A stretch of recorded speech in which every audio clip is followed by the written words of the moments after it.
Hello and welcome to Beyond the Bio. Stay tuned this week to learn how to maximise speaking opportunities. So what do you do from the point when that inquiry comes in? How do you best prepare? And how do you make the most of the opportunity? Let's get stuck in.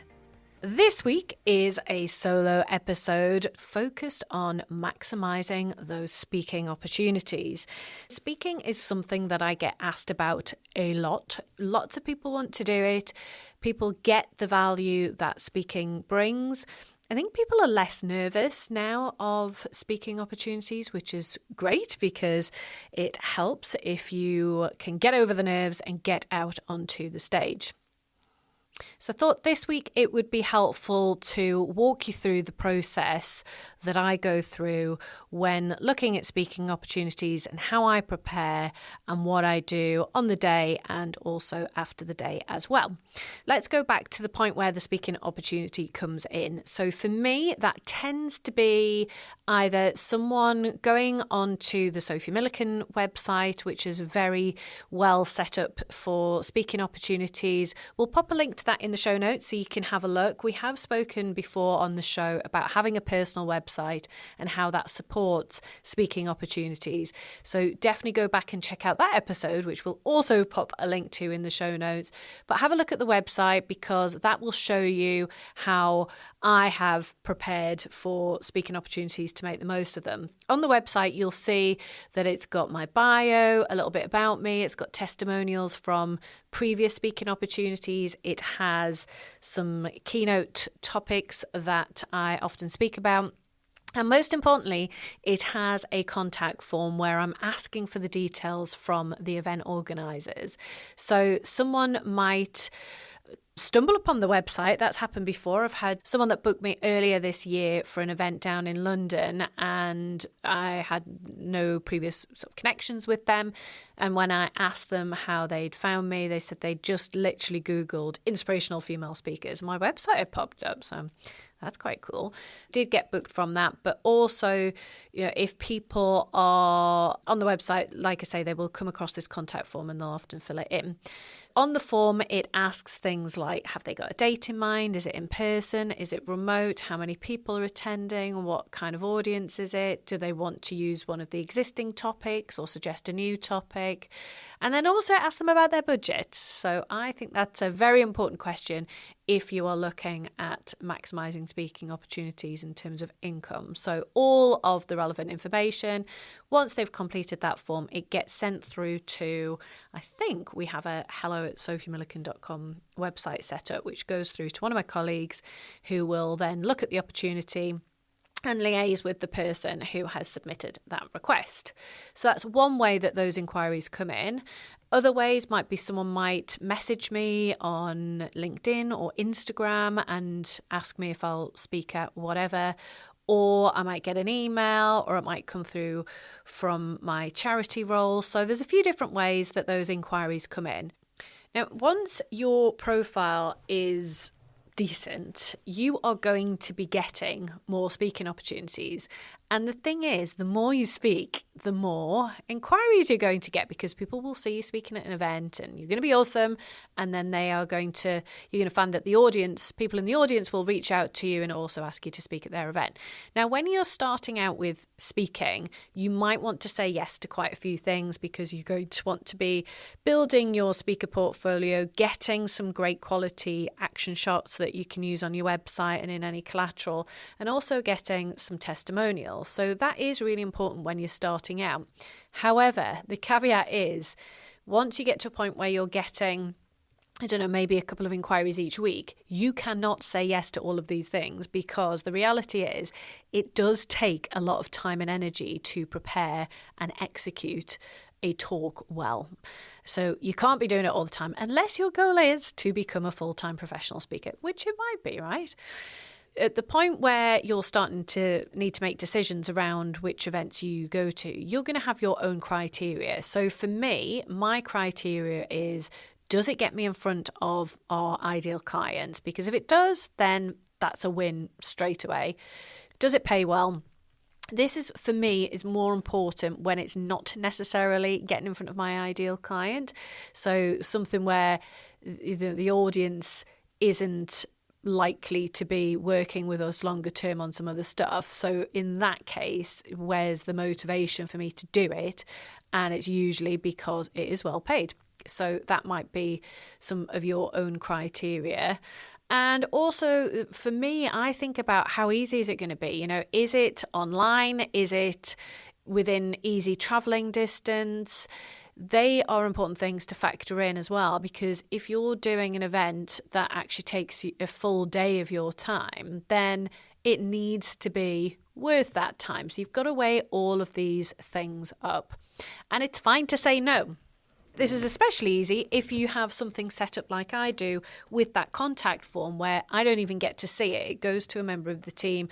They will quite often know whether it's a yes or a no, and they have prepared various replies that will politely decline if the opportunity is not right. At the point where you decide if you're going to do it, at that point, you've got to get some of the basic admin in place there. So let me actually talk about a very real example of an event that I'm speaking at literally this week at the time of recording. So the inquiry, actually this one, what didn't come through as an inquiry, it was a recommendation. So somebody that I'm working with normally keynotes this conference, which is down in London, and they suggested that this would be a great one for me audience-wise. So she put me in touch with the event organisers. This is quite an interesting one actually. So they said to me, we do all of our conference, it's all panel events. And here are the topics for this year. Which one would you like to sit on? Which one do you feel most aligned with? So they sent through the topics, and normally there would be something that I would be able to find in these topics where I would be able to either do a bit more research if I wasn't totally confident, or just something that would call to me in the first place. Now, I looked at these topics and none of them I thought I would be able to go and have any kind of impact on that panel. Rather than blag it, I thought honesty is the best policy here. And I replied to the organiser and said, this all looks awesome. However, let me be really honest. I don't think I have enough to give to be an engaging and valuable member of any of these panels. Instead, what I would love to do is to do a keynote on, and the title is, how having a personal brand can win more sales. That's the title I pitched to them, and I gave them a bit of an outline as to what that would cover. And I said, this is something that I think would be a great fit for your audience. If you can't fit it in this year, but it's of interest, then, keep me in mind for next year. And they replied and said, we would love this. We will give you a full keynote slot. So I'm now opening this conference this week. So I think the lesson there is actually be bold in that situation. I knew I couldn't add value with what they were asking me to do. So instead, I've presented an alternative that I feel a lot more confident in delivering. And they've taken me up on it. So awesome. Once that has been confirmed, talking through the process again, I then make sure the dates in my diary, that the travel and accommodation is all booked. So for this event, I need to fly down to London because the event is actually at Heathrow, and stay the night before because I am the first person on at the conference opening the event. And we all know what public transport is like in the UK, so I daren't chance it to go down on the morning. So I'm going down the night before. Right, so the admin side is covered. I then need the clearer detail around who's going to be there. So for this event, I know that the audience is going to be, I think, all women, or certainly predominantly women. And I'm expecting there to be around 400 people in that audience. That helps me with my planning to think about what can I do within that talk. So I have got a talk, but it does need adapting for the size of that audience, because there are some bits that I would typically do in that presentation that would be quite interactive. Doing something that's interactive for a much smaller group of, say, 30 to 50 people, it's different to doing something to 400. So rather than getting people to shout things out or getting people to do a little activity or something, instead it's probably going to be a show of hands or that kind of thing, rather than that interaction that you would get on a smaller scale. I then in my process would look at what I've got available. And here's the thing. So now that I do quite regular speaking, I have a few talks where I basically use the same slides, or I pull from the same slide pool and build it out to suit that event. So this is really helpful because I know the material well. I don't need notes. I can just rattle it off. But also it means that I can still add some personalization. If I have, say, 15 slides that I typically use, for this event, for any event, there's probably, at least half of those that I would build into a new presentation. That really helps in terms of confidence, in terms of the delivery, and also the preparation time. So you put those slides together. I think about the branding. So do I need to include branding of the client? How do I personalize it so that that audience feel that I've created that just for them, which actually I will have, so that is reasonable. And also, is there some clear call to action within the slide? So do I want people to connect with me on LinkedIn after the event? Do I want to take them to the quiz on the Mojo website? So a few different things for me to think about there. And then it's back to the logistics. So do I know where I need to go on Thursday morning? Who's my contact? What equipment do I have? How long have I got? What's the setup for questions? Is there time for questions? They are all things that I have asked and feel prepared for this event. The next thing to think about is, what do you wear? What am I going to wear that's going to make me feel confident and stride out onto that stage feeling more confident than I will probably feel? Because let's face it, we all still get nervous when we're doing these big events, even if we know our material inside out.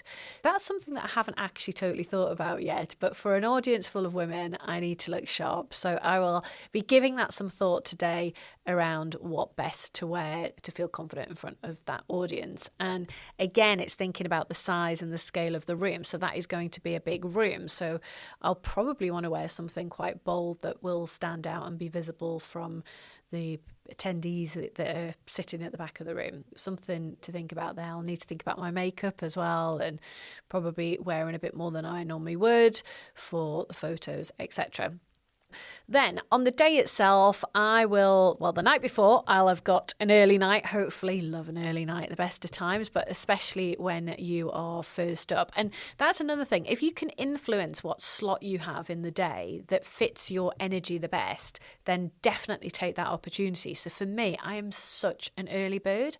I know, even recording these podcasts, if I record in the morning, I've got a lot more energy and enthusiasm, and you can probably hear it in my voice. But if I'm recording late afternoon, oh man, that is just the worst time for me because I'm not at my best. So if you can secure a slot at a time that fits your energy, then that's cool as well. But yeah, I'll get an early night the night before. I'll arrive in good time to the venue, introduce myself to the organisers, be bright and bubbly and really cheery to create that great first impression. I will then deliver my slot, hang around for questions. I think there's a break after my slot, so hopefully there'll be a few people that are wanting to speak to me after the event. I'll then just confirm with the organisers what happens in terms of next steps. So, send me the photos, can I get a testimonial, that sort of thing. And then on our side, we will follow up on the admin of that. I'll also probably take the opportunity to get some social media content while I'm there, some perhaps behind the scenes pictures. I'll probably put those on my Instagram stories. I might put it on my LinkedIn as a post. Depends how good the content is that I get from that event. But all of that is part of my process. With speaking, I think I'm going to be trying to take it up a notch for next year and really be firm on the criteria of what I will and won't accept for speaking. And I think I'm going to set myself some goals around how many events I do next year, because I find that if you do a load in 1 month, it is really quite draining because you're putting so much energy into the event that it kind of wipes you out for a bit afterwards. I don't know, maybe that's just me. Maybe you can do loads of them and that's great. But I definitely need to think about how and where and when I speak next year. So after that event, I expect I'll have, hopefully, some LinkedIn requests, a few messages to follow up on. So I'll make sure that I do all of my admin within a day or so of that speaking event. The team will upload any pictures that we get from the event, either onto our social media for Moja, maybe into the Moja newsletter if we've got some good content for that. And we'll get the testimonial, go onto probably LinkedIn and also my own website. So a few little bits to do after the event. Also, thank the organisers. Thank them for booking you. Really important to stay in touch with them, especially for us, because if I'm staying in touch with the organisers, it might be that I can put one of our clients forward to speak at the event next year. So there we have it, my process for speaking, for preparing to speak.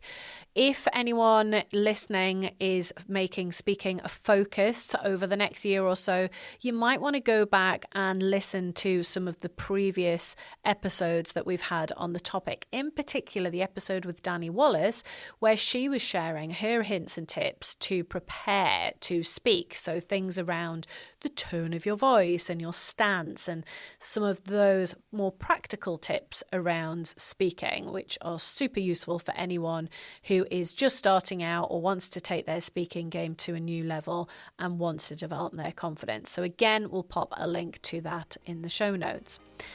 As always, let me know how you get on and I'll see you next time. Thank you for listening. If you're serious about growing your profile, take our free profile assessment quiz to see where you're at right now and get hints and tips on how to improve your score. You'll find the link to the quiz in the show notes. If you've enjoyed the episode, it would be mint if you'd subscribe, like, and leave a review. See you next Monday.